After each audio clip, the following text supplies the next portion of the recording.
ballroom shimmered with golden lights, crystal chandeliers dangling like frozen fireworks above a crowd dressed in black-tie perfection. Waiters glided between tables, balancing trays of champagne flutes and silver platters. It was supposed to be a night of elegance, a company gala meant to celebrate success and new beginnings. But for Lillian Foster, it became the night her world shattered. At 7 months pregnant, Lillian still carried herself with grace. She had chosen a flowing midnight blue gown that draped softly over her growing belly. Though exhaustion tugged at her, she smiled politely as her husband, Daniel Carter, pulled her through the crowd. His grip on her wrist was tight, a little too tight, as if she were a mere accessory. "Smile, Lillian," he hissed under his breath. "Don't embarrass me tonight." She nodded, swallowing the sting of his tone. She had grown used to Daniel's sharpness, convincing herself it was stress from work. Still, she hoped tonight might soften him. After all, they were expecting their first child together. Surely he'd feel proud, protective. But then Sabrina Hale appeared. Tall, sharp-featured, draped in scarlet silk, Sabrina clung to Daniel's arm with the ease of someone who knew she belonged there. Her lips curled into a smirk as she glanced at Lillian's swollen belly. "Oh, Daniel?" Sabrina purred loudly enough for nearby colleagues to hear. "Don't you think dragging a pregnant woman to such a glamorous event is outdated? Some women simply don't belong in places like this." Laughter rippled from a few corners of the table. Lillian's face burned, but Daniel didn't defend her. He laughed too. Then, in a moment that would be replayed in whispers for weeks, Sabrina lifted a silver bowl of salad from the buffet table. With a wicked sparkle in her eye, she tilted it forward. The contents, dressing, lettuce, cherry tomatoes, cascaded over Lillian's head and shoulders. Gasps echoed across the ballroom.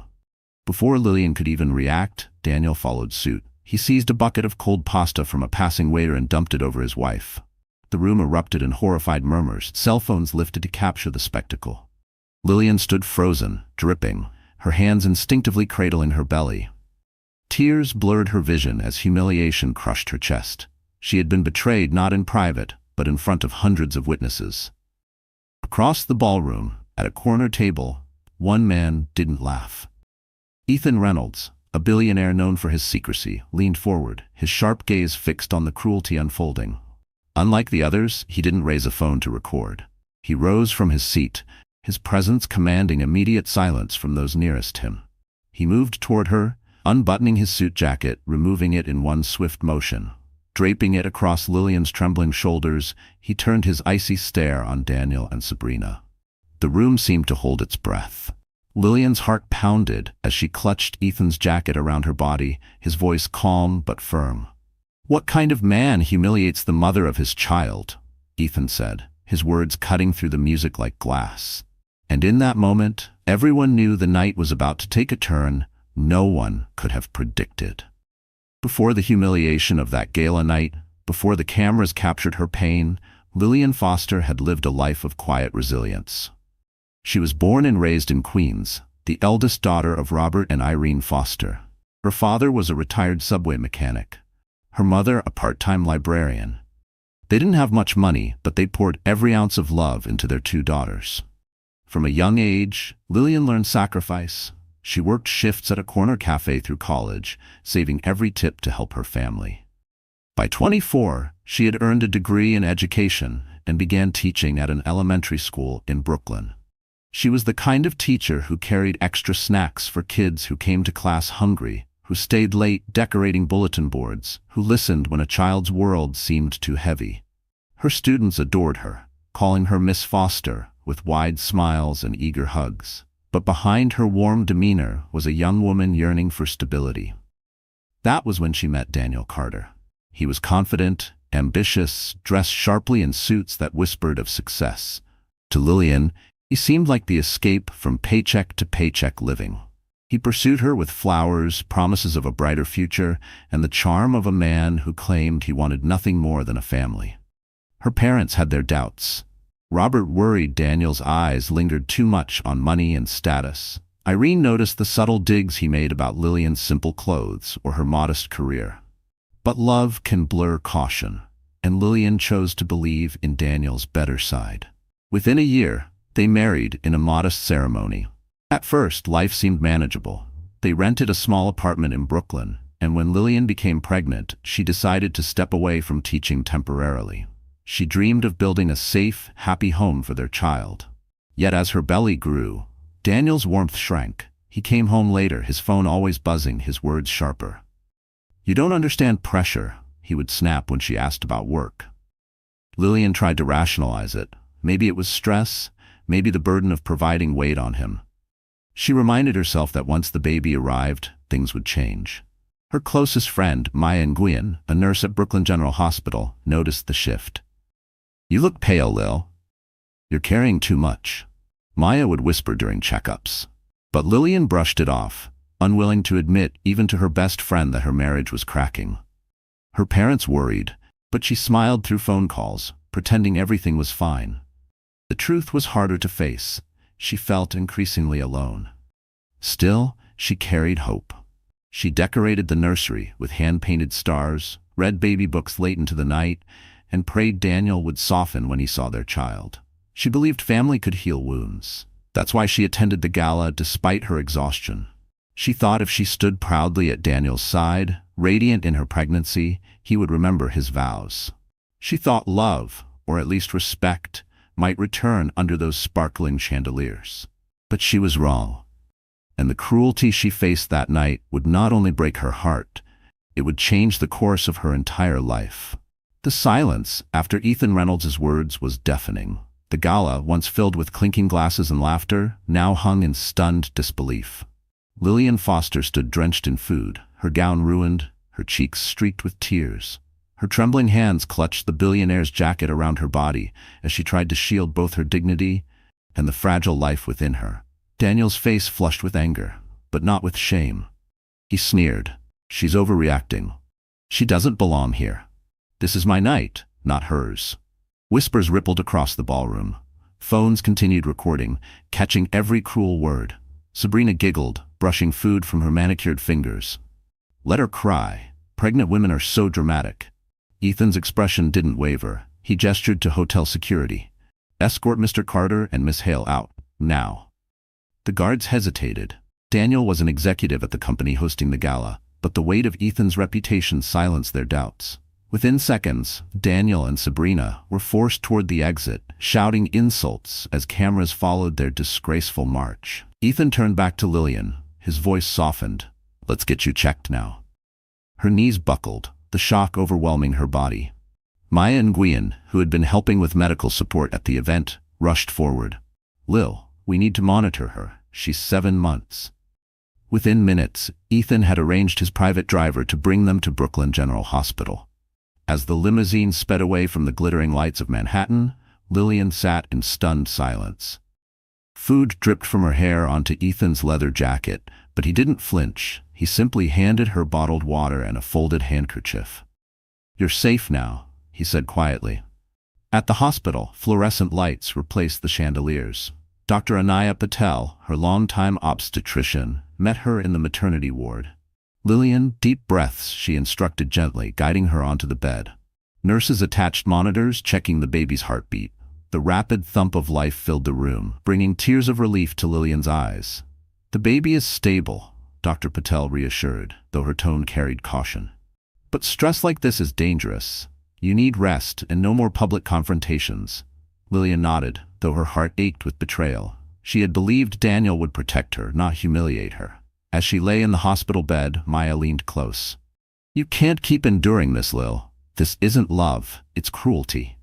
Lillian whispered, almost to herself. "I thought he'd change. I thought for the baby he'd be better." Outside the room, Ethan spoke with Dr. Patel and Maya. "I'll cover all her medical bills," he insisted, "and she should file a report. What they did was assault, and it endangered her pregnancy." Maya nodded firmly. "She needs protection."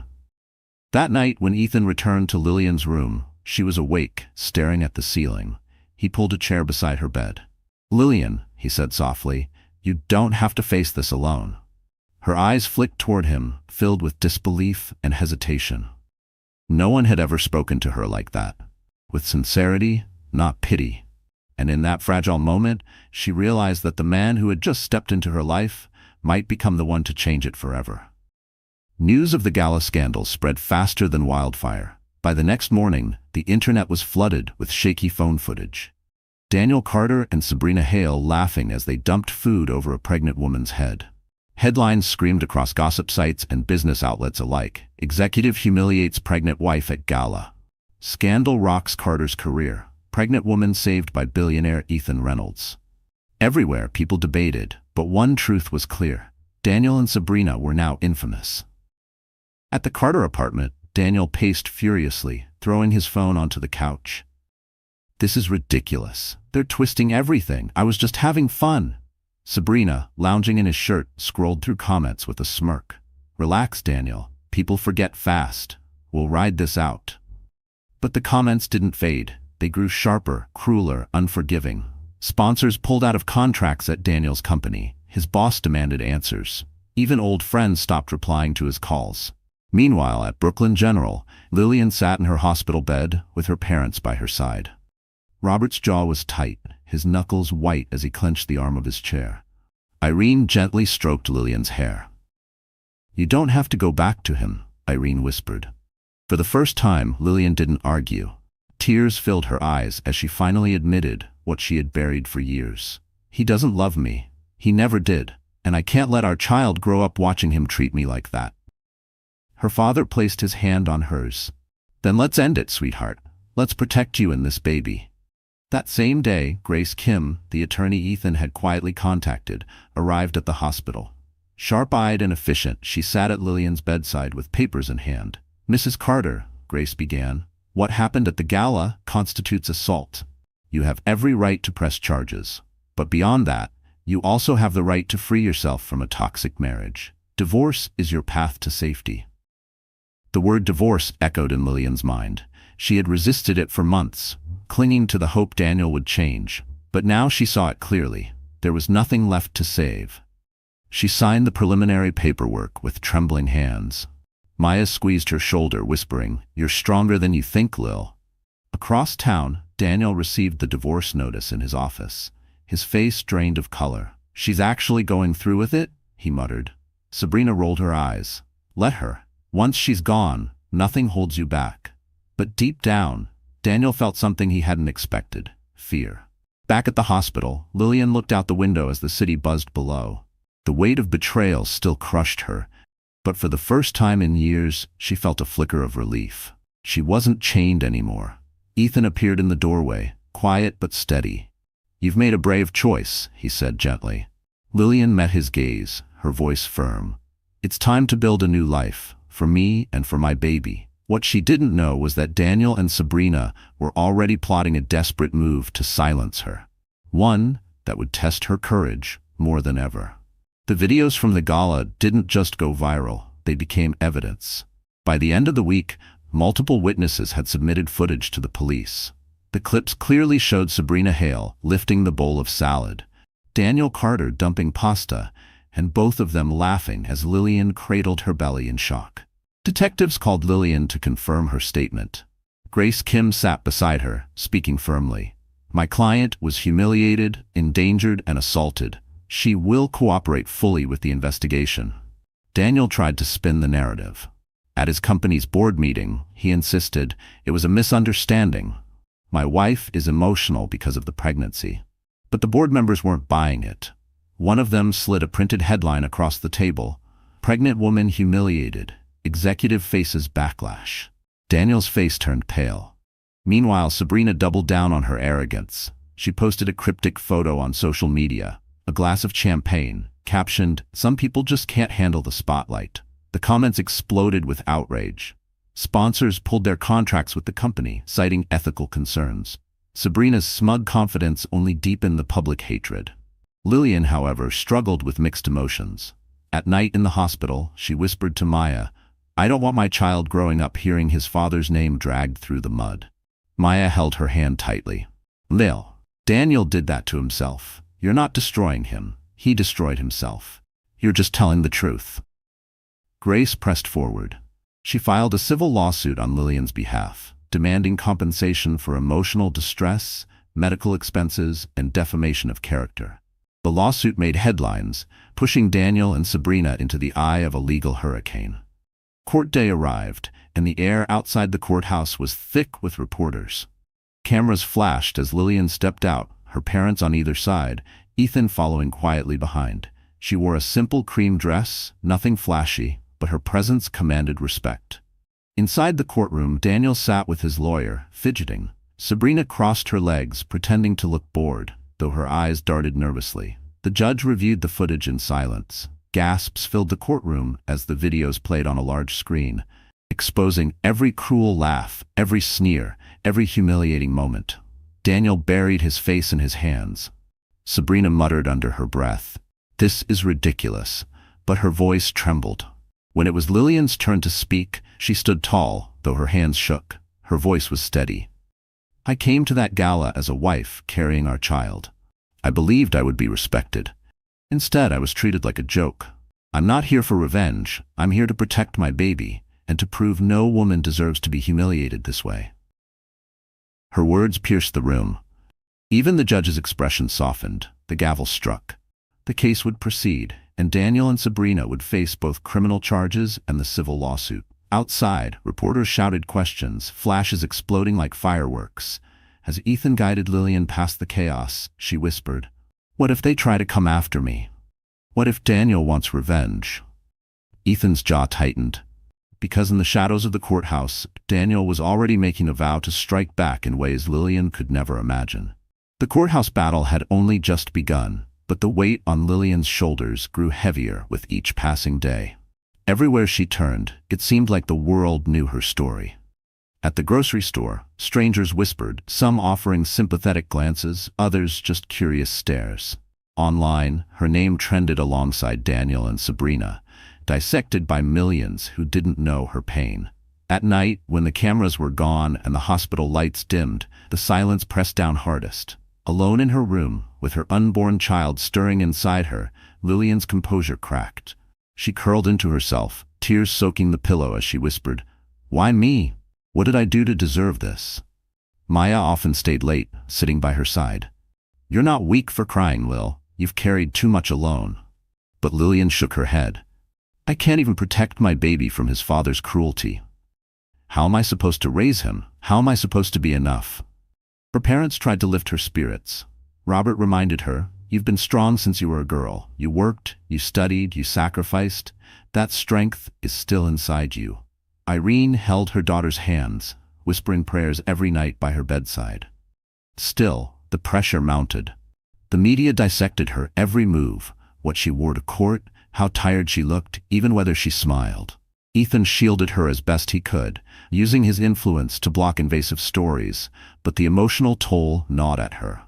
One afternoon, after yet another exhausting meeting with lawyers, Lillian collapsed in the hospital hallway. Nurses rushed her into a room, fearing complications. Dr. Patel checked her vitals, speaking sternly. "You cannot keep pushing yourself like this. Stress is dangerous for you and the baby. You need rest, or there will be consequences." The warning cut through her fog.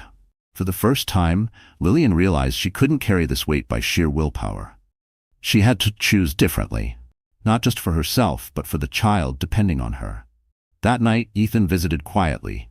He found her staring out the window, her hands cradling her belly. "I feel like I'm drowning," she admitted softly. "I don't recognize myself anymore. I used to be a teacher who believed in light, in children's futures. Now I'm just broken." Ethan's voice was calm, steady. "You're not broken, Lillian, you've been wounded. But wounds heal, and when they do, they leave scars that remind us how strong we've become." His words settled in her heart, not as pity, but as a spark. For the first time since the humiliation, she allowed herself to imagine a future beyond the pain. She pictured holding her baby without fear, building a home filled with warmth, not cruelty. Tears slid down her cheeks, but this time they weren't only from despair. They carried a flicker of something new, resolve. She whispered into the quiet room, her voice trembling but determined, "I won't let Daniel define me. I won't let him steal my future. My baby deserves a strong mother, and I will become her." What Lillian didn't know was that Daniel, cornered and desperate, was preparing a stunt that would threaten to shatter her fragile strength all over again. Daniel Carter was a man cornered. His reputation had collapsed overnight.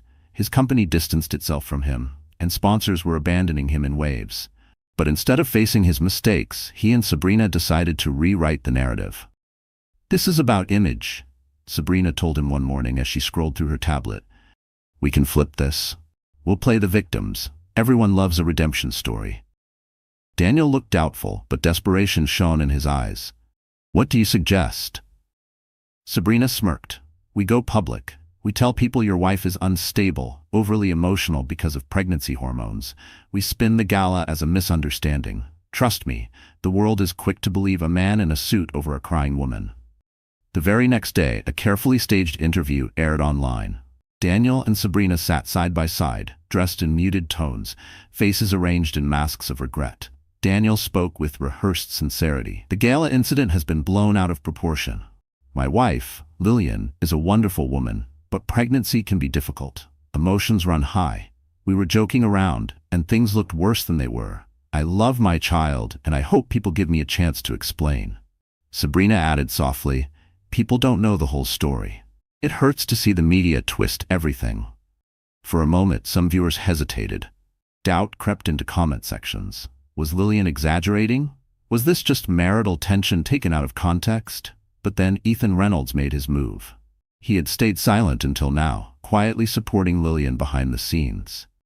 But when he saw Daniel and Sabrina smearing her on national platforms, his patience ended. Ethan rarely gave interviews, but this time he called a press conference. The room was packed with reporters. Cameras clicked furiously as the billionaire took the podium, his tall frame radiating authority. "Let me be very clear," Ethan began, his voice steady. "I was at the gala. I witnessed everything. What happened to Mrs. Lillian Foster was not a misunderstanding. It was not a joke. It was a cruel, deliberate act of humiliation against a pregnant woman, and I will not stand by while liars attempt to rewrite the truth." The room erupted in questions, but Ethan raised his hand for silence. He revealed that hotel security had preserved surveillance footage from multiple angles. "The evidence speaks for itself. No editing, no rumors, just the truth." Within hours, clips from the hotel's cameras were released. They showed Sabrina deliberately lifting the bowl, Daniel dumping pasta with laughter, and Lillian's visible distress. The staged interview collapsed under the weight of undeniable proof. Online, sympathy for Lillian surged higher than ever. Comment sections flooded with outrage toward Daniel and Sabrina. Sponsors now threatened legal action for breach of morality clauses. At the hospital, Lillian watched the news, her hands covering her mouth in disbelief. "He defended me? Publicly," she whispered, stunned. Maya grinned. "Looks like you've got someone powerful in your corner." But deep down, Lillian felt more than gratitude. She felt a stirring of hope she hadn't dared to touch in months. And as Ethan's loyalty became clear to the world, Daniel's desperation twisted into something darker, an obsession that would drive him to risk everything. For weeks, Lillian Foster had lived in the shadow of humiliation. She had been the pregnant woman mocked in headlines, the betrayed wife plastered across social media, the fragile figure whispered about in hospital corridors. But as time passed, something inside her began to shift. The turning point came one morning when she looked into the mirror of her hospital bathroom. Her face was pale, her eyes rimmed with exhaustion, her hair tangled. For a moment, she barely recognized herself. She touched her swollen belly, feeling her son's gentle kicks. A thought rose within her. If I want my child to be strong, I must show him strength. From that day forward, she made small but steady changes. With Maya's encouragement, she began short walks through the hospital garden, letting the autumn air fill her lungs. The nurses noticed her posture improving, her steps becoming firmer. She started journaling late at night, pouring her fears onto paper, but also sketching dreams. A safe home, a career revival, a future where she wasn't defined by Daniel's cruelty. Her parents watched the change with awe. Irene said softly one evening, "I see your spirit returning, Lillian. I see my daughter again." Robert squeezed her shoulder proudly. Ethan, too, noticed. Whenever he visited, he saw less of the broken woman from the gala and more of the determined teacher he once remembered from college. One afternoon, he found her sitting by the window, reading a children's book aloud to her unborn baby. Her voice was steady, even joyful. "He needs to hear stories of heroes," she told Ethan with a shy smile, "so he'll know he comes from one." Ethan's gaze lingered, but he didn't interrupt. He simply replied, "You already are that hero, Lillian." Meanwhile, Grace guided her through the divorce process. At each court session, Lillian held her head higher, refusing to let Daniel's glares break her. The media captured images of her walking into the courthouse in modest but elegant dresses, looking composed. For the first time, commentators praised her strength rather than pitying her weakness. Her quiet transformation spread beyond the courtroom.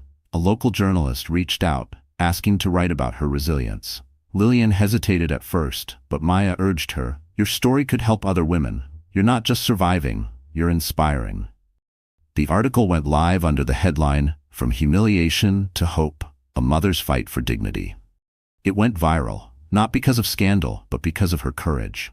Messages poured in from women across the country, wives, mothers, daughters, thanking her for showing that survival was possible. Lillian cried reading them, but this time they were tears of empowerment. For so long she had felt voiceless. Now her voice was echoing farther than she could have imagined. Still, the journey wasn't complete. In quiet moments, she wondered what the future held. Could she truly build a new life? Could she protect her child from the shadow of his father's shame? As she placed her hand over her belly one night, feeling her son's kicks grow stronger, a knock came at the hospital door. She looked up to see Ethan, carrying something unexpected in his hands. A set of files, thick with documents. Inside those files was a revelation about Daniel's secret dealings, evidence that would shake the courtroom and alter Lillian's fight forever. When Ethan Reynolds placed the thick folder of documents on Lillian's hospital tray, she frowned in confusion. "What is this?" she asked, brushing her fingers over the neat stack of papers. "Evidence," Ethan replied simply. "Daniel hasn't just hurt you, Lillian. He's been hiding things that could destroy him in court." Lillian's heart raced. "What do you mean?" Ethan pulled up a chair, his voice low but steady. "My investigators dug into his professional records. Daniel has been falsifying expense reports, taking bribes from suppliers, and manipulating accounts at his company. It's fraud. If this comes to light, his credibility in your divorce case collapses. He won't just look like a cruel husband, he'll look like a criminal." Her first instinct was disbelief. "Are you sure? This isn't just rumor?" Ethan shook his head firmly. "These are certified financial statements.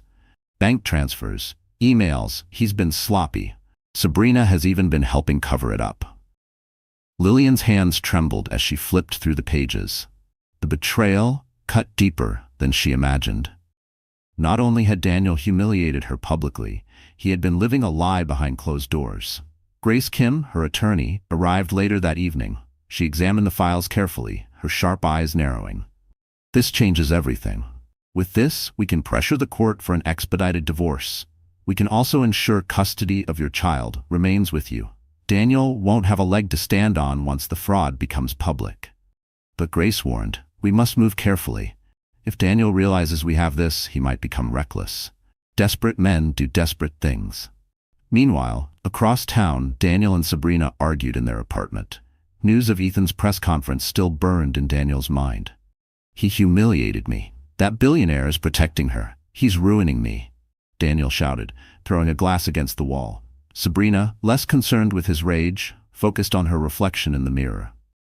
"Calm down. You're still my ticket to success. Just keep your mouth shut and let me handle the spin." But then Daniel's phone buzzed with a message from an anonymous number. "They're coming for your financial records. Better watch your back." Panic washed over him. He knew exactly what that meant.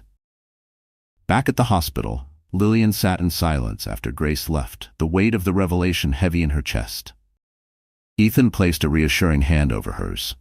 "This isn't about revenge. It's about justice, for you and for your child." Lillian looked at him, her eyes filling with a new kind of determination. "I don't want his money. I don't want his name. I just want freedom, and I want the truth to be known." The following week, Grace filed a motion to present Daniel's fraudulent records to the court. The media caught wind almost instantly, sending reporters swarming around the courthouse once more. Headlines now read, "Daniel Carter under fraud investigation." The tide was turning, and for the first time, Lillian felt the scales of justice tipping in her favor. But as Daniel realized the walls were closing in, he made a reckless decision. one that would put Lillian and her unborn child in grave danger.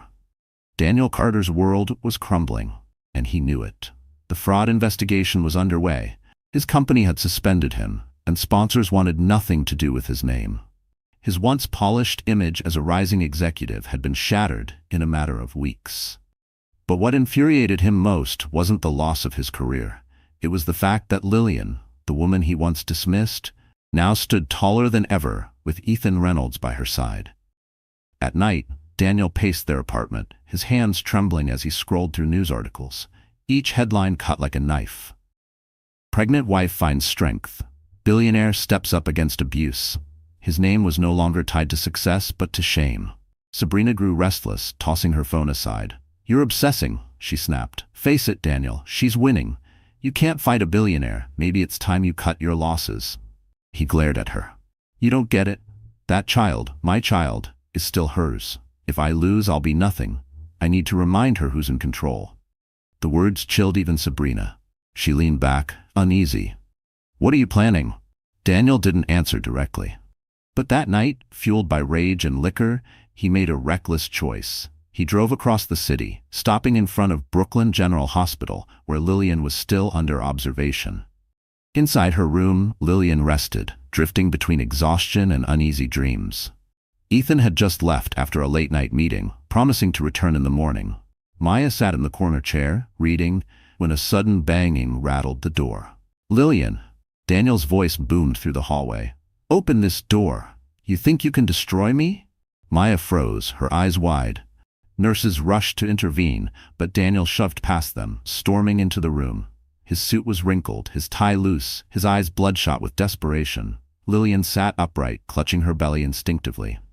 "Daniel, get out!" she cried, her voice trembling. He pointed a shaking finger at her. "You think you're strong now because Reynolds is protecting you? You think the courts will side with you? You're still my wife, Lillian. You and that baby, you're mine." Maya jumped to her feet, standing between them. "You need to leave right now before security drags you out." But Daniel only grew louder, his voice echoing down the hall. "If you think you can erase me from my own child's life, you're wrong. I will fight you until the end." By now, hospital security had arrived. They restrained him as he kicked and shouted, his words dissolving into incoherent rage. Nurses shielded Lillian as tears streamed down her face. Dr. Patel rushed in, checking Lillian's vitals. "We need to calm her down immediately. Stress could trigger early labor," she ordered. As Daniel was dragged out of the hospital, reporters waiting outside captured the scene. The next morning, the footage of his outburst went viral, painting him not just as cruel, but unstable. Lillian lay back against her pillows, shaking, Maya's arm around her shoulders. She whispered to herself, "I can't let him break me again. Not now."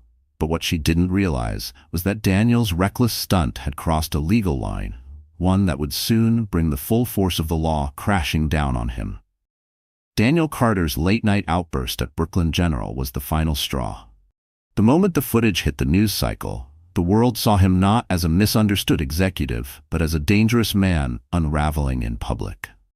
Reporters replayed the clip on a loop, Daniel shouting that Lillian and her unborn child belonged to him, his face twisted with rage as security dragged him out.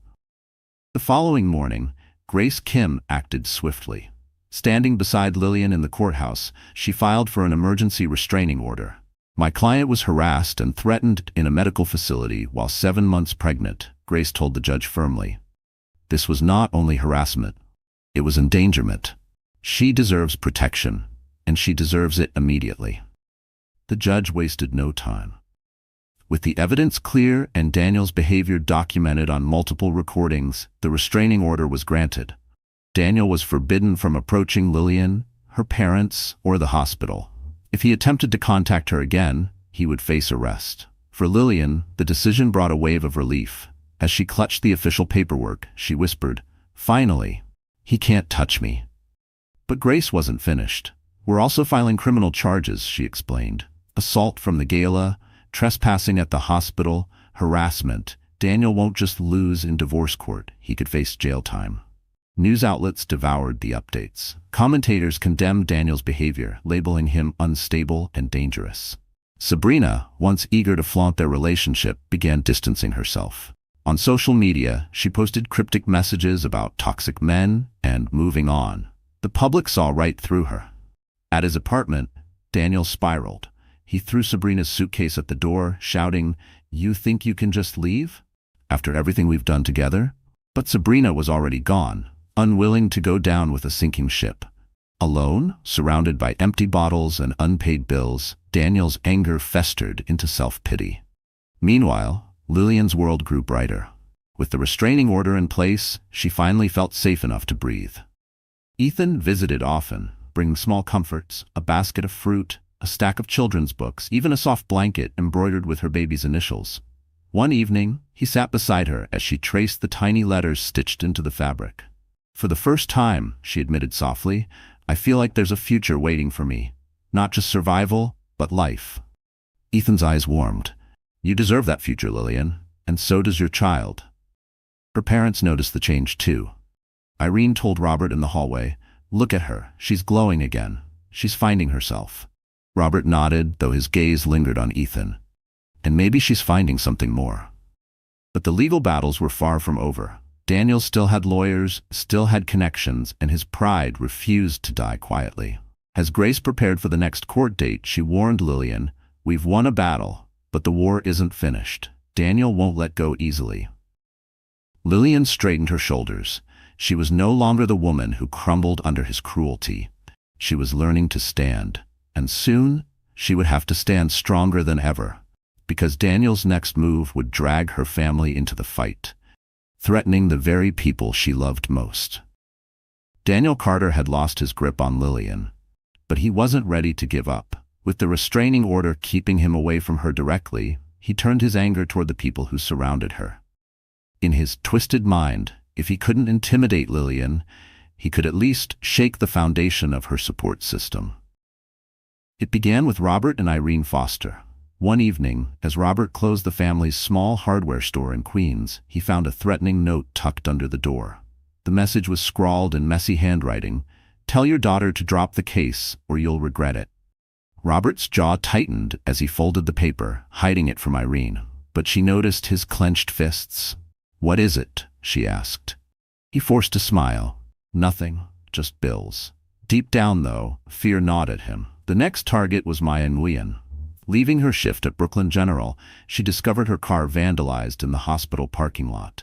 The windshield was cracked, and across the hood, someone had spray-painted a single word: traitor. Maya's stomach dropped. She immediately thought of Daniel. When Lillian heard the news, she broke down in tears. "He's going after everyone I love," she whispered, her hands shaking as she sat in her hospital bed. Ethan, standing nearby, placed a steady hand on her shoulder. "This ends now. We'll involve the police. He's crossing every line." Grace Kim wasted no time. She filed reports for harassment and intimidation, strengthening the case against Daniel. "Every move he makes digs his own grave," she told Lillian. "Keep documenting everything. The law is closing in on him." But Daniel wasn't done. One night, Irene was driving home from visiting Lillian when headlights appeared in her rearview mirror. The car behind her tailed too closely, honking aggressively. Panic surged as she turned onto smaller streets, the vehicle still following. Only when she reached her driveway and Robert came out with a flashlight did the car speed away. Irene was left trembling behind the wheel. The attacks were psychological as much as physical, meant to wear them down, to remind them Daniel wasn't finished. Meanwhile, Sabrina kept her distance, but Daniel still clung to the idea she might return. He left voicemails, ranting about betrayal, blaming her for not standing by him. In reality, Sabrina was already courting new opportunities, distancing herself from the wreckage Daniel had become. Lillian's parents sat by her bedside the following morning, their faces etched with worry. "We'll endure this, Lil," Robert said firmly. "He can't break us." Irene added softly, "But you need to know, he's not just fighting to win, he's fighting not to lose himself." Lillian's chest tightened. She hated that her fight for dignity had placed her family in danger, but Grace's words rang in her ears. "Every move he makes digs his own grave." That night, as Lillian lay awake listening to her baby's heartbeat monitor, she whispered to herself, "He won't win. Not this time." But just as she began to believe Daniel's reign of terror was nearing its end, a shocking betrayal from someone she trusted threatened to unravel everything she had fought for. For weeks, Lillian Foster had leaned on her inner circle, her parents, her best friend Maya, her doctor, her attorney, and of course Ethan. She believed her fortress of support was unshakable. But in moments of high stakes, betrayal often comes from where it's least expected. The cracks began to show when confidential details from Grace Kim's legal filings somehow leaked to the press. Reporters published specifics no one outside the legal team should have known. The exact dates of hearings, portions of witness testimony, and even sensitive medical information about Lillian's pregnancy. Grace was furious. "This kind of leak undermines everything we're building," she told Lillian in the hospital. "Someone close to you is feeding Daniel's side." Lillian's heart dropped. "That's impossible. Everyone around me wants to protect me." But Grace shook her head. "Information like this doesn't just fall from the sky. Someone you trust is talking." Suspicion spread quietly. Lillian's parents denied any involvement, their shock genuine. Maya swore she hadn't spoken to anyone but the nurses. Ethan, with his resources, promised to find the source. Still, the tension in the room was palpable. Meanwhile, Daniel gloated. Meeting with his lawyer, he smirked as he scrolled through articles quoting lines from Lillian's sealed filings. "See? She's not untouchable. I still have ways in." The truth came out sooner than expected. Ethan's investigators traced the leak back to Linda Carter, Daniel's mother. She had been contacting reporters directly, feeding them sensitive information under the guise of setting the record straight. But the shock wasn't her involvement alone. Someone had been funneling her details from inside Lillian's own circle. That someone was Irene Foster, Lillian's own mother. When confronted, Irene broke down in tears. "I didn't mean harm, Lil," she confessed one evening, wringing her hands. "Linda called me, begging. She said Daniel was drowning, that he'd lose everything if the world didn't hear his side. I thought if I shared just a little, maybe it would calm things. I thought I was protecting you from his worst anger." Lillian felt her chest tighten, her breath catching. Betrayal from Daniel she expected. But from her own mother? It shattered her. "Mom, you gave him the weapon to use against me. Do you realize what you've done?" Robert stepped in, furious. "Irene, how could you? After everything he's done to our daughter." Irene wept. "I was scared. I thought if I cooperated, he'd stop coming after us." The room fell silent. Lillian turned away, tears streaming down her face. Trust, the one thing she had clung to, had been fractured. Ethan stood nearby, his expression unreadable. But his voice was steady. "This doesn't break your case. We'll tighten the circle. From now on, no one outside legal counsel and immediate allies gets access to sensitive details. Not even family." Lillian nodded numbly, though her heart ached. Her own mother's fear had nearly undone her fight. And as she struggled to repair that wound, Daniel prepared his boldest move yet, a direct attempt to claim custody of the child Lillian hadn't even delivered. The courtroom buzzed with anticipation. Lillian Foster sat with her attorney, Grace Kim, her parents behind her, Ethan quietly present in the gallery. She was already drained from weeks of hearings, her body heavy with pregnancy, but nothing could have prepared her for the bomb Daniel Carter was about to drop. When the judge called the session to order, Daniel's lawyer stood confidently. "Your Honor, my client is not only contesting the divorce terms, he is filing for preemptive custody rights over his unborn child." The room erupted in gasps. Lillian's hand instinctively gripped her belly, her heart thundering. "Preemptive custody?" she whispered in disbelief. Daniel rose to his feet, straightening his tie as if he were still the polished executive he once pretended to be. "That's right," he declared loudly. "That child is mine, and I will not allow Lillian or anyone else to erase me from his life. I am his father, and I have every right to raise him." Lillian's knees nearly buckled. Grace steadied her and immediately addressed the court. "Your Honor, this is outrageous. First, the child has not yet been born. Second, Mr. Carter is under active investigation for fraud, harassment, and assault against the child's mother. His record shows he poses a direct danger to both mother and baby. This petition is not about love. It's about control." The judge nodded gravely, turning to Daniel's side. "Mr. Carter, you are currently bound by a restraining order. Do you understand the contradiction in demanding custody while being legally barred from approaching the mother. Daniel's lawyer tried to spin it. "Your Honor, my client regrets his past behavior. But parenthood is a separate matter. He wishes to be part of his child's life and provide financial stability." Ethan clenched his fists in the gallery, biting back the urge to speak.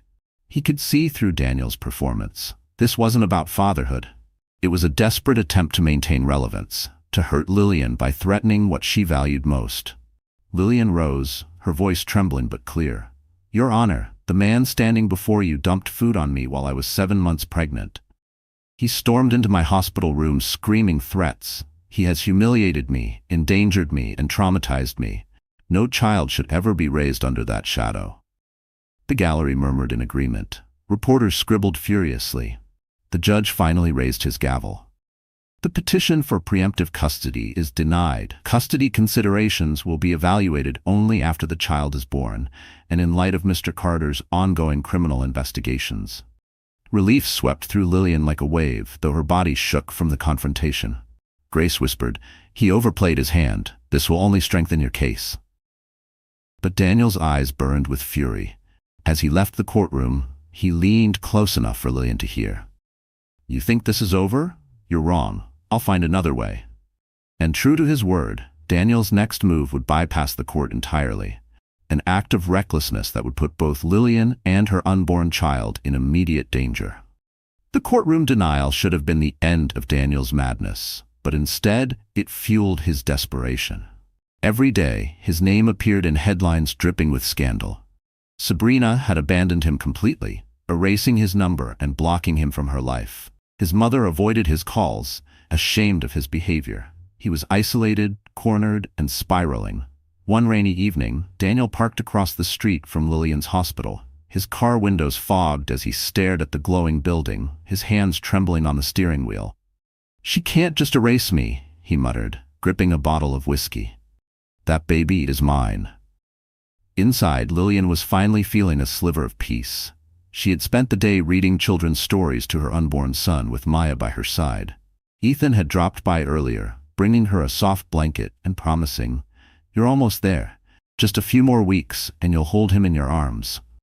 For the first time in months, Lillian had allowed herself to dream about the moment she'd meet her baby. But peace shattered quickly. Daniel stumbled into the hospital lobby, reeking of alcohol, his clothes soaked from rain. He bypassed security, shouting, "Where's Lillian? Where's my wife? I need to see my child." His voice echoed off the sterile walls, drawing gasps from patients and nurses. Hospital guards rushed to block him, but he shoved one aside, charging down the hall. Panic surged as staff called for backup. In her room, Lillian heard the commotion. Her heart lurched. She clutched her belly, whispering, "No, not again." Maya bolted to the door, locking it as footsteps thundered closer. "Lillian," Daniel bellowed, pounding on the door. "You can't keep him from me. He's mine." The pounding grew louder, each strike rattling her bones. Lillian gasped as sharp pain gripped her abdomen. Her breathing quickened. Dr. Patel and a team of nurses rushed in through the adjoining staff entrance. "She's going into premature labor," Dr. Patel shouted. "We need to move her now." The scene spiraled into chaos. Orderlies wheeled Lillian onto a gurney, rushing her toward the emergency ward as Daniel's fists pounded on the locked door behind them. Security finally dragged him away, kicking and screaming, his voice breaking through the halls. "You can't take him from me. He's my son." Ethan arrived moments later, having been called by Maya. His chest tightened at the sight of Lillian, pale and trembling, her hand clutching the side of the gurney. He ran beside her, his voice steady despite his fear. "I'm here, Lillian. You're not alone. Focus on breathing. You're strong. You can do this." Inside the delivery room, machines beeped rapidly, nurses barking instructions. Lillian's tears streamed as contractions seized her body. "It's too soon," she cried. "He's not ready." Dr. Patel met her eyes firmly. "Listen to me, Lillian. We're going to do everything to protect you and your baby. But you must fight with us. Right here, right now." And as the sterile lights blazed above her and her body trembled with pain, Lillian realized her fight for dignity had transformed into the most primal battle of all. The fight to bring her son safely into the world. The delivery room pulsed with urgency. Bright lights glared overhead, the rhythmic beeping of monitors filled the air, and the voices of nurses rose in sharp commands. Lillian lay on the bed, drenched in sweat, gripping the rails as another contraction ripped through her body. Dr. Patel stood at the foot of the bed, calm but firm. "You're early, Lillian, but your baby is strong. Listen to me. Focus. Push when I tell you." Ethan stayed by her side, holding her hand tightly.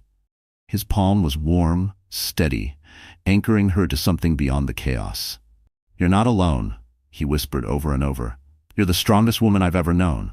You can do this." Tears blurred Lillian's vision as fear warred with determination. She thought of the months of humiliation, the countless tears, the moments she doubted herself, and then she thought of the tiny life she had protected through it all. "For you," she whispered to her unborn son, "for you, I will fight." Another contraction surged. She screamed, pushing with every ounce of strength left in her body. Dr. Patel urged, "Again, Lillian, one more," and then a cry. The sound pierced the room, high and shrill but alive. Nurses moved quickly, wrapping the tiny newborn in a blanket. "It's a boy," one of them announced, her voice carrying warmth through the cold sterility of the room. The baby was placed on Lillian's chest. Her sobs broke free as she cradled him, his tiny fists curling against her skin. "Noah," she breathed, naming him at last. "Noah Carter Foster, my miracle." For a moment, everything else fell away. The court battles, the scandals, the threats, all that existed was the fragile weight in her arms, proof that she had endured and triumphed. Ethan stood back, giving her the moment, his eyes glistening. Robert and Irene, allowed briefly into the room, wept openly at the sight of their first grandchild. Maya clutched her hands to her mouth, whispering, "He's perfect, Lil. He's perfect." But even as joy filled the room, shadows lingered. Noah was small, born weeks early. Nurses monitored him closely, noting his shallow breaths. Dr. Patel explained gently, "He'll need time in the neonatal unit. He's strong, but we must be cautious." Lillian nodded, though her heart ached as the nurses gently carried Noah to the incubator. She felt torn, relieved he was alive, terrified of what lay ahead. Ethan touched her shoulder. "He's a fighter, just like his mother." As she rested, exhaustion overwhelming her, news of Noah's birth spread quickly. Outside the hospital, reporters swarmed, eager for photos, desperate for headlines. Among them, hidden in the crowd, Daniel watched with hollow eyes. He had seen the news on his phone, the words "healthy baby boy" flashing across the screen. For a brief moment, genuine emotion cracked through his anger. He whispered Noah's name under his breath, as if the sound could tether him to the child he was rapidly losing. And as Daniel stood outside in the rain, staring up at the glowing hospital windows, he began plotting his most dangerous move yet, one that would threaten not just Lillian's peace, but Noah's fragile new life. For a brief moment, the world seemed to pause. Lillian Foster, weak from labor but glowing with maternal pride, had finally brought Noah into the world. Her heart swelled each time she looked at his tiny form in the incubator, fighting with all his fragile strength to breathe, to live, to grow. She whispered promises through the glass. "I'll protect you. I'll give you the life you deserve." The days that followed were a blur of hospital visits, sleepless nights, and cautious hope. Robert and Irene brought homemade meals, Maya helped with paperwork, and Ethan remained a constant presence, making sure Lillian had everything she needed. Though she was exhausted, she felt a strange peace she hadn't known in years. For once, Daniel wasn't hovering near her, wasn't mocking or belittling her. For once, she felt safe. But safety never lasted long when Daniel Carter was involved. From the outside, Daniel's world had collapsed, his career was gone, his finances frozen under investigation, and Sabrina had abandoned him completely. But beneath his desperation burned one thought: if I can't have Lillian, I'll at least have Noah. One night, Daniel met with a shady lawyer who promised him a loophole. "You're the father," the man explained. "The courts might deny preemptive custody, but they can't erase your parental rights. If you can show interest and present yourself as stable, you might claw back visitation, maybe even shared custody." "Stable?" Daniel scoffed, his hands shaking. "I've lost everything." "Then fake it," the lawyer said coldly.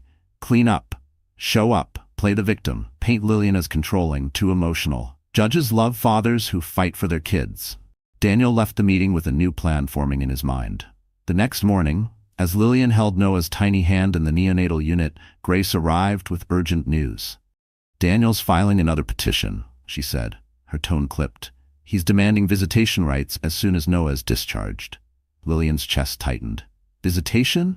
He nearly caused me to lose this child. How can he think he deserves to see him?" Grace sighed. "Because legally, he's still the father. But don't panic, we have strong evidence of his instability. The restraining order, the hospital incident, the fraud investigation, it all paints him as unfit. Still, we have to be ready. He's not giving up." Ethan stepped forward, his voice calm but resolute. "He won't win. We'll fight this every step of the way." But Lillian's heart still ached. She looked at Noah, so small and vulnerable, and whispered, "I won't let him hurt you. Not ever." Outside the hospital, reporters caught Daniel arriving in a pressed suit, hair neatly combed, pretending to be a grieving father, desperate for his child. Cameras snapped as he held up a photo of himself and Lillian from happier days, claiming, "I just want to be part of my son's life." The world began to split. Some viewers bought into his performance, others condemned him as manipulative. And as public opinion swayed dangerously, Lillian realized the fight wasn't just in the courtroom anymore. It was in the hearts and minds of everyone watching. Daniel Carter had always known how to wear a mask. When his career thrived, he wore the polished smile of a corporate star. Now, stripped of power and reputation, he reinvented himself as the picture of a wounded father. He hired a slick PR consultant who arranged carefully crafted interviews.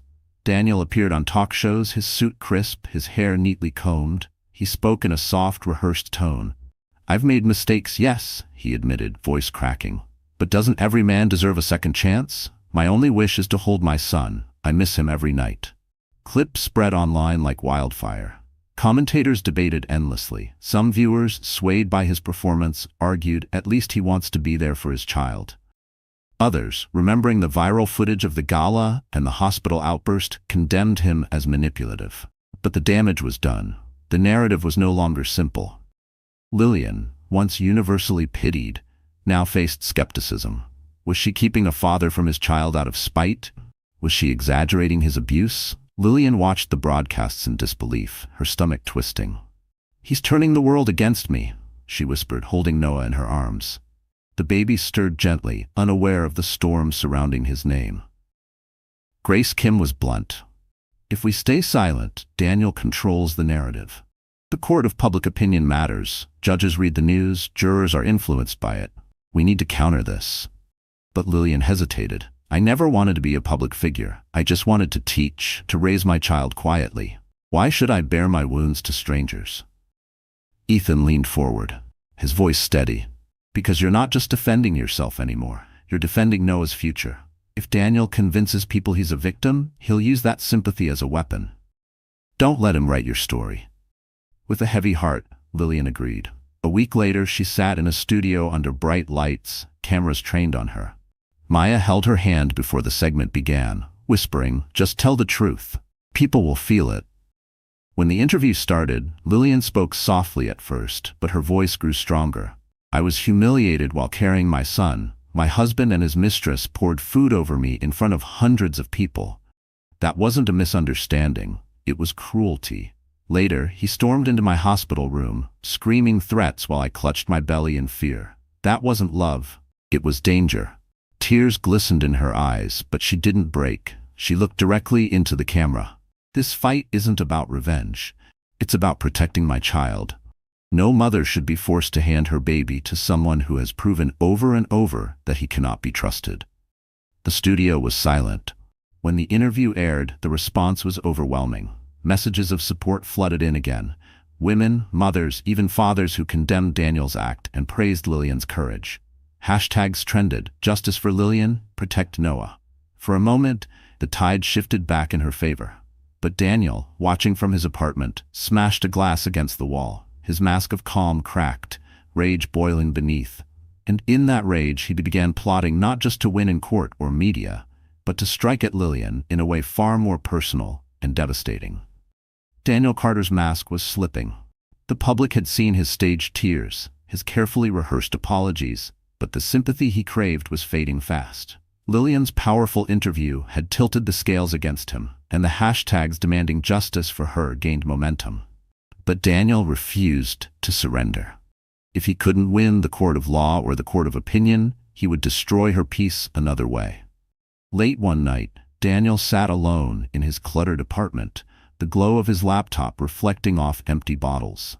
His hands trembled as he scrolled through articles about Ethan Reynolds.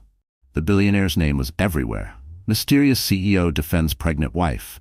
Reynolds seen visiting hospital. Daniel's jaw clenched. So this is who she's replacing me with. Fueled by jealousy, he began digging. He called old contacts, desperate for dirt on Ethan. When no scandals surfaced, Daniel decided to create one. He leaked fabricated rumors to gossip blogs, suggesting Ethan and Lillian had begun their affair long before the divorce. Teacher leaves husband for billionaire became a toxic headline splashed across tabloids. The smear campaign rattled Lillian. Holding Noah in the hospital's quiet room, she scrolled through the articles with tears in her eyes. "They're painting me as unfaithful," she whispered, as if everything Daniel did never happened. Ethan reached for her hand. "They're lies, Lillian. People who matter know the truth." But Grace Kim was more pragmatic. "This smear is dangerous. Judges don't like scandal, even false scandal. We'll need to fight this with evidence." Meanwhile, Daniel took his retaliation further. One afternoon, Robert returned home to find the family's front windows smashed. A brick lay on the floor with a note tied to it. "You'll regret siding with her." Irene clutched Robert's arm, terrified. Maya wasn't spared either. She received anonymous calls at odd hours, filled with heavy breathing and silence. Though she tried to act unfazed, the tension wore on her. "He's trying to scare us into silence," she admitted to Lillian. The pressure mounted, but Lillian refused to break. Looking at her son's tiny face, she whispered, "I've survived worse. I won't let him win." Her quiet resilience only deepened Daniel's fury. One evening, Ethan invited Lillian and her family to a private dinner at his Manhattan penthouse. The view of the skyline glittered through tall windows, a stark contrast to the shadows Daniel cast over their lives. Over dinner, Ethan spoke warmly to Robert and Irene, assuring them, "You're not alone in this fight. My resources are yours." Lillian felt something stir inside her, a flicker of safety, of possibility. She saw how Ethan cradled Noah with surprising gentleness, how he smiled at the baby with real affection. For the first time, she allowed herself to wonder, could this be a new beginning? But across town, Daniel was already planning his next strike. Watching from the shadows, he saw Lillian leave Ethan's building, Noah bundled in her arms. His teeth clenched, his fists tightened. And in that dark moment, Daniel vowed that if he couldn't have Lillian and Noah, then no one else would. An obsession that would soon spiral into something far more dangerous. Daniel Carter was unraveling. Once a polished executive who spoke in boardrooms and wore tailored suits, he now spent nights hunched over in his darkened apartment, empty bottles at his feet, walls covered with articles and photos. Every headline about Lillian and Ethan was pinned like evidence in a twisted investigation. In his eyes, it wasn't just betrayal, it was a conspiracy against him. "She thinks she can erase me," he muttered, pacing the room. "She thinks she can parade around with Reynolds like I never existed. But I'll show them. I'll remind them who I am." His obsession grew with every passing day. He began following Ethan's schedule, hiring private investigators he could barely afford, tracking where Lillian and Noah were seen. He even paid a photographer to snap grainy photos of Ethan holding Noah, which he leaked online with captions like, "Billionaire plays daddy while real father is pushed aside." The images fueled public debate. Some defended Lillian's right to rebuild, others accused her of moving on too quickly. But for Daniel, the photos weren't about the public. They were about feeding his own delusion that he was still in control. Meanwhile, Lillian felt the weight of Daniel's presence even from a distance. She noticed unfamiliar cars lingering near the hospital. Once, while walking with Maya to a nearby cafe, she swore she saw Daniel's face in the crowd before he disappeared. Her chest tightened as she clutched Noah's stroller. "Lil, you're safe," Maya reassured. "The restraining order protects you." But Lillian shook her head. A piece of paper won't stop his obsession. Grace Kim urged caution. "We'll request heightened security measures. If he's stalking, we'll document it. Every move he makes is another nail in his case. Ethan doubled down on protection. He assigned 2 discreet bodyguards to Lillian, insisting, "You won't face this alone, not while I'm here." But Daniel wasn't just stalking, he was spiraling. He stopped eating properly, skipped meetings with his lawyer, and spent his dwindling money chasing shadows. At night, he stared at old photos of Lillian from their wedding day, his fingers tracing her smile. "You were mine," he whispered bitterly. "You'll always be mine." One evening, he parked outside Irene and Robert's home in Queens, watching their lights flicker inside. He imagined Noah's tiny face, imagined walking in and claiming what he believed was his. His grip tightened on the steering wheel until his knuckles whitened. Inside, Irene glanced nervously through the blinds. She couldn't see him, but she felt it, that unsettling sense of being watched. Lillian called later to check in, her voice soft but strained. "Mom, Dad, promise me you'll lock the doors. Promise me you won't let anyone in." They promised, but fear lingered. Daniel's obsession was no longer about custody, reputation, or even love. It had twisted into something darker: ownership, control, and vengeance. And as his obsession deepened, Daniel crossed a line that would transform his harassment into a crime so dangerous it could destroy not only himself, but everyone around Lillian. Rain poured down on Manhattan, slicking the streets in shimmering reflections of neon lights. Lillian Foster cradled Noah against her chest inside Ethan Reynolds' car, relieved after a long day of doctor visits. The baby had grown stronger, his tiny cries now louder, his grip firmer. For Lillian, every ounce of progress was a miracle. But in the shadows, Daniel Carter watched. He had tracked her routine for weeks, noting her appointments, the times Ethan's car arrived, and of even the security guards who now escorted her. Tonight, he was done watching. Tonight, he would act. As Ethan's driver pulled into the underground garage of his high-rise, a figure darted from behind a concrete pillar. Daniel, soaked, his eyes bloodshot, his movements jittery.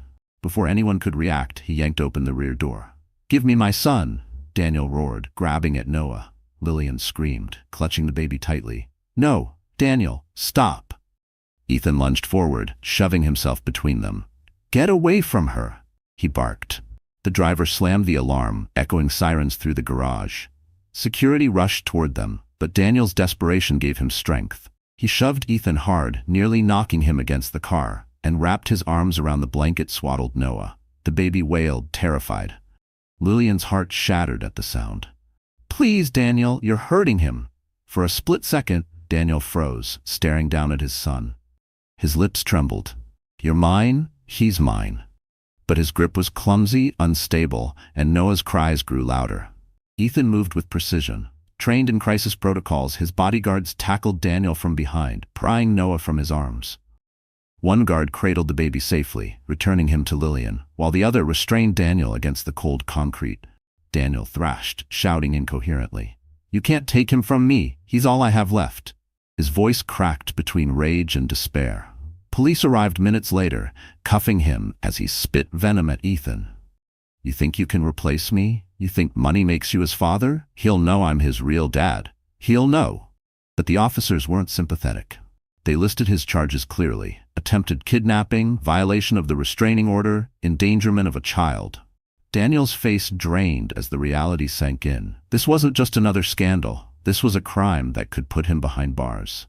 Lillian collapsed into Ethan's arms, sobbing into his chest as Noah quieted against her heartbeat. Her entire body shook, adrenaline surging through her veins. "He tried to take him," she whispered in disbelief. "He would have ripped him from me." Ethan held her tighter, his voice firm. "He didn't, and he never will. Not while I'm here." Later, at the police station, Daniel sat in a holding cell, his hands covering his face. His once brilliant future was gone, replaced by concrete walls and the weight of charges he couldn't escape. But as Lillian finally felt a fragile sense of safety return, fate prepared one last cruel twist. Daniel's health would soon betray him, dragging him into a battle no courtroom could fight. The jail cell was damp and suffocating. Daniel Carter sat hunched on the narrow bench, his body trembling. At first, he thought it was withdrawal from stress and alcohol. But within days, the tremors grew worse, his skin pale, his breath shallow. When he collapsed during roll call, the guards had no choice but to rush him to the prison infirmary. Tests followed: blood work, scans, long hours of waiting. Finally, a doctor entered his room, his expression grave. "Mr. Carter," he said carefully, "you have an advanced blood disorder. It's serious. Without treatment, your condition will deteriorate quickly. With treatment, you can extend your life, but it will not be an easy road." Daniel stared blankly, the words echoing in his skull. Blood disorder. Serious. Not easy. His chest tightened, but not from rage this time, from fear. In desperation, he reached out to the only person he thought might still stand by him, Sabrina Hale. She arrived at the hospital wing days later, her heels clicking on the tiled floor, her expression carefully composed. Daniel reached for her hand, his voice cracked. "Sabrina, it's bad. They say I could die if I don't get treatment. I need you. I need us." But Sabrina's eyes were cold. She pulled her hand back, adjusting her designer bag on her shoulder. "Daniel, let's be honest. You're finished. You've lost your job, your reputation, your freedom. Now your health too. Why should I chain myself to a sinking ship?" His eyes widened in horror. "You can't mean that. After everything we've been through." She cut him off with a bitter laugh. "Everything we've been through? No, Daniel. Everything you dragged me into. I thought you were ambitious, powerful, but you're pathetic, and I don't do pathetic." With that, she turned and walked away, her heels echoing like nails in a coffin. Daniel called after her, his voice breaking. "Sabrina, don't leave me, please." But she didn't look back. For the first time in years, Daniel was truly alone. No wife, no mistress, no allies. Only his sickness gnawed at him, a cruel reminder of how fragile he had become. Meanwhile, news of his diagnosis leaked. The public, once enraged at his cruelty, now debated with pity. Some said it was karma, others argued no one deserved to die like this. But for Lillian, the news brought complicated emotions. Holding Noah close, she whispered, "I don't want him in our lives, but I don't want my son to grow up celebrating his father's death either." Ethan placed a hand on her shoulder. "You don't have to forgive him, Lillian, but you also don't have to carry hate. Focus on Noah, on healing."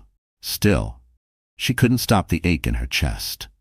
Once she had dreamed Daniel would be a good father, a loving husband. Now he was crumbling, abandoned by the very woman he had chosen over her. And as Daniel lay in his hospital bed, staring at the ceiling with hollow eyes, he realized the one person he had destroyed most, Lillian, was now the only person left who might show him mercy. The hospital room where Daniel Carter now lived was nothing like the gala ballrooms he once frequented.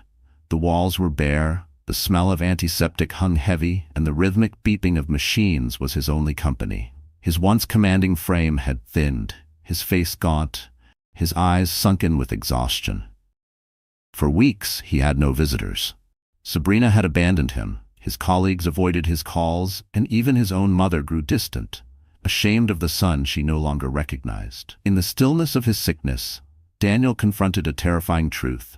He was dying alone. One night, unable to bear the silence, he reached for the pen and paper left by a nurse. His hand shook as he wrote, "Lillian, I don't deserve your forgiveness, and I know I've ruined everything I ever touched, but I am sick, and the doctors say time is not on my side. I am not asking you to take me back. I only beg one thing. Please let me see Noah once before I leave this world. Let me look into my son's eyes, even if for a moment. Please don't let him grow up not knowing I tried, at least at the end." When the letter was delivered to Lillian, she sat frozen, staring at the words through blurred eyes. She read it once, twice, 3 times. Each line cut into her chest. Maya read over her shoulder, frowning. "Lil, you don't owe him this. After everything he's done, after the danger he put you and Noah in, you have every right to shut the door forever." But Lillian whispered, "He's still Noah's father. And Noah will grow up one day with questions. If I deny him this chance, will my son resent me?" Ethan, who had stayed silent, finally spoke. "You are not responsible for Daniel's redemption. That's between him and whatever conscience he has left. But you are responsible for protecting Noah. If you do this, it must be on your terms, with full safeguards in place." Grace Kim agreed. "If you let him see Noah, it will be under supervised visitation in the hospital with security present. You cannot be alone with him, not after the kidnapping attempt. If he truly is dying, then at least this ends with dignity." Lillian sat quietly, torn. Memories of humiliation, betrayal, and pain flashed before her eyes. Yet alongside them was the image of the man she had once loved, the man she had once believed in, even if briefly. She thought of Noah's future questions and her own heart's need for closure. Finally, she nodded. One meeting. Supervised. Then it's over. A week later, arrangements were made. Noah, bundled safely in Ethan's arms, was brought to the hospital under heavy security. Lillian walked slowly beside them, her heart hammering as they approached Daniel's room. Inside, Daniel sat propped up against the pillows, his breathing labored, his eyes dull, until they fell on the tiny boy in Ethan's arms. For the first time in months, his face cracked into something unrecognizable, pure, unfiltered emotion. And as Daniel reached out with trembling hands, whispering Noah's name, Lillian braced herself for the most conflicted moment of her life. The hospital room was silent, except for the soft hum of machines and Daniel Carter's labored breathing. His once sharp, commanding presence was gone, replaced by a frail man who looked decades older than his 31 years. When his eyes fell on the bundle in Ethan's arms, his chest hitched. "Noah," Daniel whispered, his voice thin but filled with a longing that pierced the room. His trembling hands reached out, but they hovered in the air, uncertain, as if he knew he no longer had the right to touch. Lillian stood at the foot of the bed, her arms crossed protectively. Her heart pounded, torn between anger and pity. "This is under supervision, Daniel. You will see him, but you will not take him. Do you understand?" Daniel nodded weakly, tears welling in his sunken eyes. "I know. I need to see him before it's too late." Ethan stepped closer and carefully lowered Noah into Lillian's arms. She held her son tightly, then inched closer to the bed. Daniel's hands shook violently as he reached forward. For a moment, Lillian hesitated, but then, out of mercy, she allowed Daniel to brush his fingers against Noah's tiny hand. The baby squirmed, his little fingers curling instinctively around Daniel's. At that touch, Daniel broke. Sobs racked his fragile body, his tears soaking the hospital sheets. "I failed you," he choked out. "I failed your mother. I threw away everything good because I was blind and selfish. And now I don't deserve to call myself your father." Lillian's throat tightened. She had waited months for an apology, years for recognition of the pain he caused. Now it came, but it was hollow, arriving when his life was already slipping away. "You humiliated me when I carried him," she said softly, her voice trembling. "You endangered us both. You nearly destroyed me. And now you expect forgiveness?" Daniel's watery eyes met hers. "No," he whispered. "I don't expect forgiveness. I just want my son to know I loved him, even if I didn't know how to show it, even if I ruined everything else." For a moment, silence hung heavy. Ethan shifted uncomfortably, his jaw tight. Robert and Irene, standing in the corner, watched with mixed expressions, relief that Lillian had found strength, sorrow that Daniel had fallen so far. Finally, Lillian sighed, her voice quiet but firm. "Noah will know the truth one day. He will know the pain you caused, but I will also tell him you saw him once, and that you cried for him. That is all I can give you." Daniel nodded weakly, closing his eyes as tears slid down his hollow cheeks. "That's enough," he murmured. "Thank you." Lillian turned away, cradling Noah against her chest. She didn't look back as Ethan guided her out of the room, her parents following. For her, the chapter was closed. Behind them, Daniel's frail figure sank deeper into the bed. His breathing grew uneven, his body trembling as the machines beeped steadily. And though Lillian had chosen to walk away, Daniel's time was running out, faster than anyone realized. 2 weeks after their final meeting, the call came. Daniel Carter had passed away in his hospital bed. His illness had advanced quickly, leaving him no time for second chances. There was no dramatic farewell, no last-minute redemption, only silence, broken by the steady flatline of a machine that once fought to keep him alive. News outlets reported his death with mixed tones. Some called it a tragic fall from grace, a young executive consumed by ambition and destroyed by scandal. Others said it was poetic justice, a man who humiliated his pregnant wife, who tried to steal his son, undone not by enemies but by his own choices. For Lillian, the news brought complicated emotions. She sat quietly in Ethan's penthouse, Noah asleep in her arms. She stared at the city skyline, whispering, "I don't hate him anymore, but I don't mourn him either. He made his path, and he chose every step." Robert and Irene stood behind her, relief etched into their faces. "It's over now," Robert said softly. You can finally live without fear. Grace Kim confirmed that with Daniel's death, the legal battles were resolved. The restraining orders, the custody petitions, the endless hearings, all dissolved into finality. Noah's future was secure under Lillian's care. Justice has been served, Grace told her. Not in the way we imagined, but in the way life intended. The weeks that followed marked the beginning of healing. Lillian slowly returned to teaching, part-time at first, her students welcoming her with open arms. Noah grew stronger, his laughter filling every corner of her new home. For the first time in years, Lillian's days weren't measured by fear, but by love. Ethan remained at her side, not as a savior, but as a partner. He didn't push, didn't demand. Instead, he supported quietly, letting her set the pace. One spring evening, as the cherry blossoms bloomed in Central Park, he knelt beside her while Noah giggled in a stroller. "Lillian," he said gently, "I don't want to replace the past. I just want to build a future, with you, with Noah, with the family we could be." Her eyes welled with tears. She thought of the woman she had been, the humiliated wife, the broken mother-to-be, the woman drenched in shame at a glittering gala. And she thought of the woman she had become, resilient, fearless, standing tall with her child and her dignity intact. She smiled through her tears. "Yes, Ethan, let's build that future."